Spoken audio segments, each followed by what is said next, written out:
facility. That correctional facility was the last place I was incarcerated and in 1999. And about 7 years ago, I was blessed to go back and get the keys to the last place I was incarcerated. I can tell you right now, there's an odd feeling to go to the last place that held you captive and to check in and grab those keys out of that locked box every day with that uniform on and walk through those rooms and those cells and to talk to those inmates there, you know. What a blessing. Where you at, Jeff Yoakum? That was my cellmate in 99. He's here today. God has a sense of humor. You know, to come full circle, you know, I did a project in there called Slaying the Dragon. And it was about overcoming those felony convictions. It was about finding God. It was about how to move forward from a life of darkness. And I learned a lot by speaking to that population. I noticed when I called them warriors, because, you know, Jeff says it, you know, don't let people call you by your shame, make them call you by your name. You're not a junkie. You're not a crackhead. You're not a stoner. You're not worthless. You know, we are all precious children of God, and we treated them that way. We related to them. We were there to be of service to them. I noticed when I talked to them, and I told them that we're all soldiers, man. We're warriors, and if you've been through the ashes, you come from the ashes that I come from, the hell of addiction and the streets and physical abuse and psychological abuse and sexual abuse, and then all the stuff, the terrible stuff that our addiction leads us into, then that's a really dark place, and a lot of us know that place well. You don't have to be in addiction to know that place. So I started noticing when I would call them soldiers and I would call them warriors, like their ears would perk up a little bit, you know. It's like, wow, nobody called me a warrior before. Yeah, I am a warrior, you know. They would start to puff up a little bit. And I started to notice that it was the first time that people had really started to breathe hope or life into them. So Jeff and I would talk in the central monitoring about, you know, how we could build these guys up, and, you know, we just like talked and prayed, and, you know, little did I know I hadn't found Christ when I got there. I had a God of understanding through a 12-step program, and Jeff, he's a Christian, and I tried to spend my whole life staying away from them people, and, you know, really worked hard at not going to church. And, you know, I believe there was a God and it was working in my life, because prior to coming to a 12-step program, I didn't believe in God at all. I thought it was for weak, ignorant people. I found out who the weak, ignorant one was. Now I know better. And I used to watch Jeff walk through that prison, and he would put oil on his hands, and he would anoint the door jambs and the doorknobs, and like, I would like, look at this crazy dude, man. He's a whack job, you know. I love him, but boy, he's whacked out, you know. And the facility started to change, even some staff. They would do a survey when they leave, and 86% of that population at this point in time now has to be violent offenders for them to keep their funding. So they would do exit surveys when they left there. It's a community-based correctional facility, and they do give them CD counseling, trauma counseling, victim awareness, thinking for a change. Lots of tools they give them to maybe help them when they transition from there. But always on those exit surveys, sometimes they would say, I didn't get anything from this place except slaying the dragon. And, you know, I weigh that, like, why is that? And I can tell you one of the reasons why. It's that I didn't have a script. I didn't have a lesson plan. Even though Jeff's degree is in family life education and he could write curriculum from the cradle to the grave, I went into the nasty bathroom by the cafeteria every time intentionally, and I put paper towels on the floor, and I got on my knees, and I asked God to make me become that empty vessel, and for him to allow me to carry his message, not my mess. And that was my game plan. And they wanted to make people come there. And I said, if you're going to make people come to Slaying the Dragon, I'm not going to do it. I'd rather have one person come that wanted to be there than have 125 people there and only one person wants to be there. I felt that it would hurt the curriculum. It would hurt what we were doing. Amazingly enough, 60, 70 people would show up out of 125, 50, 60% of the population voluntarily, and they probably would have done Slaying the Dragon every night if we would have let them. I did it once a week. It was so popular on the male wing that I got to carry it over to the female wing, and for 3.5 years I did it on the female wing then. What's up, my brother? And for 2 years, and I don't know what it is with me and God, for like 2 years I could feel God moving me from the facility.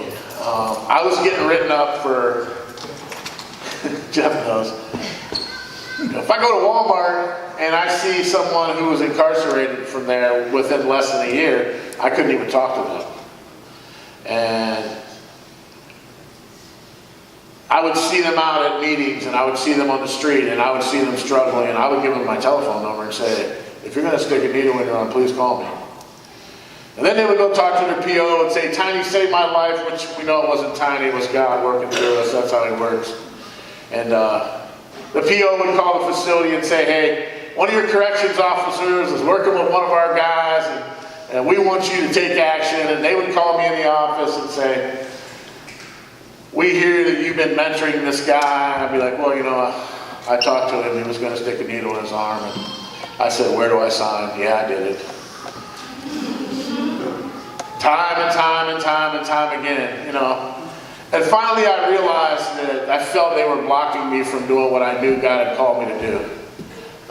So I put in my resignation, 2-week resignation. I cashed my pension in and moved out of that 9-bedroom house and went for it.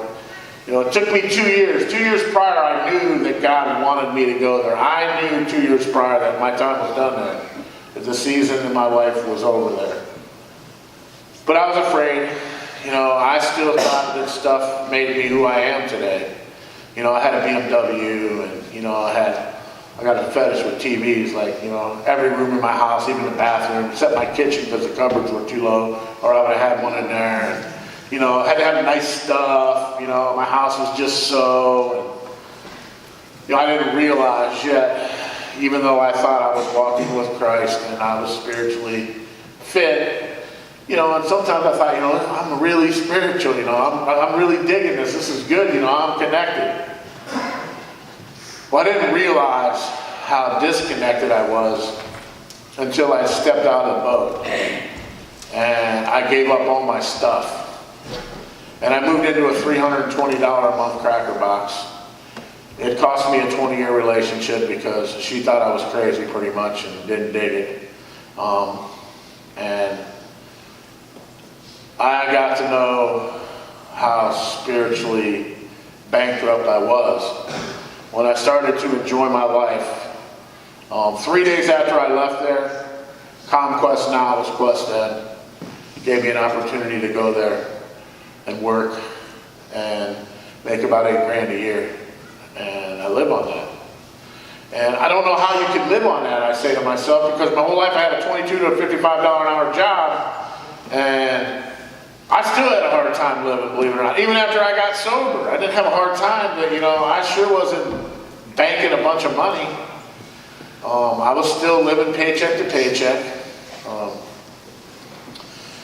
So I totally, for the last couple of years, have had to rely on God, literally. I've had no other option. And I am so amazed, and I've grown in the last couple of years, my walk with God. Exponentially. I don't think I could have grown that in a lifetime where I was at. I don't think I ever could have felt the love, felt the security, could not have had the faith that I have today if I had not been willing to listen to what God needed me to do and just step out in faith. You know, I've been taught in my recovery that I am supposed to replace my fears with my faith. Oh, that's a really difficult task sometimes. It's still difficult for me sometimes. But I can tell you today that, you know, we're going to be 54 in January, and I am 100% successful at overcoming everything that life has thrown at me, and so are you. Every one of us in here is 100% successful at overcoming everything that life has thrown at you when you woke up this morning. And we are warriors, and we are soldiers, and I don't know about you, but I'm not a victim of anything in my life. Sexual abuse, physical abuse, psychological abuse. I refuse to be a victim today. I'm a survivor. I'm a warrior. Those things used to have power over me. Living a life with no God. Living a life of fear. Even though I thought I was like fearless out there in the streets, I packed a gun and I fought and I was feared by people because I was insane. You know, when I really find myself, I find out the only thing that I really wasn't afraid of was dying, because death was better than life for me. My life was empty. Everything else I was afraid of. I was afraid that if I took that mask off or I put that wrong mask on, you would really find out who I really am and you wouldn't like me, or you wouldn't accept me. I was afraid of failure. I was afraid of success. Everything in my life I was afraid of. And I had this big bag of masks that I carried around, you know. One I put on for my homeboys. One I put on for my wife, my girl. One I put on for your girlfriend, because, you know, you got to have a girlfriend too if you're married back then, right? Girlfriends, plural. One I put on for my PO, my parole officer, and, you know, one I put on for my parents, and one I put on for my kids. You know, I got this big bag of masks that I carry around. And I can tell you that's pretty exhausting carrying that around. You know, if you're carrying a bag of masks around right now, all I can say is that, you know, we go into Recor, we talk to guys. How many of you have been in there, if you don't mind saying? And medicine there. We talk about surrender in there. Today I work really, really, really hard at living a surrendered life. And some days it's way easier than other days, you know. Our creed in the Warriors Project, that surrender. I lay my weapons at the feet of my God, and my God empowers me with mightier weapons than I've ever seen before. And my God empowers me to be a mightier warrior than I've ever been before. And that's what we live our life by. Our creed is love and family. The only requirement for this program, AA, is a desire to stop drinking. In here, it's that we practice the love of Christ, period. That's the requirement here. We want you to practice the love of Christ. We want you to be family. When we say family, the reason this cut says Recovery Mafia on the back, you don't have to be recovering from alcohol and drugs. We're recovering every day in life. And it says Mafia because some of you know when you've had a stupid attack, we're going to come get you. It says Mafia for a reason. We are family. And we take it personal. We've even made some dumb choices, done dumb stuff out of love, like chase people down the street. Phil left already, so Gabby's not here. But I'll tell you a quick story one time. Phil and Aaron mentored Gabby, and they love her to death. And she was in Rick's and Cindy's Hope House back there for women. And we had a soft spot for Gabby, you know, and she had like 8.5 months sober. She's really doing a good job, and she gets a bump in the road. Phil finds her at McDonald's in a truck, chases the truck down the street. The truck stops and says, "Get out, these dudes are crazy." She jumps out of the truck with her brother, and they have drugs, and they're running across the parking lot, and her brother says, "Who are these people?" She said, "It's my Warriors family." He says, "What the hell is a Warriors family?" Now, I don't recommend that we chase people down, drive around, but it was out of love. And we learned from that stuff. And just like all families, we're dysfunctional. You know, we have our skirmishes and we have our misunderstandings. And, you know, end of the day, though, we're all still here. And we all still love each other. We are still a family. And our family is like growing in leaps and bounds. And I'm so proud of all those people that have been involved. And, you know,